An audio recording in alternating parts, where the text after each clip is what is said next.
আলাইকুম, সবাই কেমন আছেন? আশা করতেছি অনেক ভালো আছেন। দেখুন এই জায়গাটা যদি ধান করতো, এখানে কতগুলো ধান পাইতো আপনারাই বলেন। এখানে প্রায় 5 থেকে 6 মণ ধান পাওয়া যাইতো এখানে যদি ধান করতো। কিন্তু আফসোস হচ্ছে যাদের জমি তারা করে নাই, এবারে রেখে দিছে।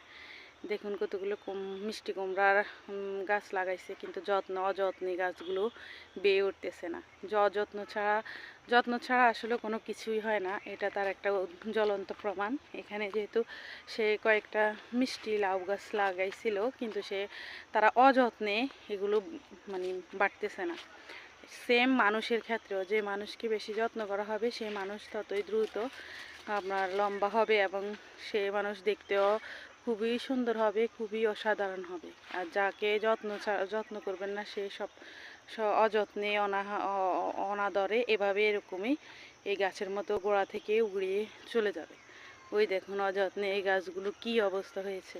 অবশ্য এই গাছগুলো কিন্তু যত্ন করলে এই জায়গাটা দেখাই যাইত না, এই জায়গায় মাটি দেখা যাইতো না গাছের জন্য।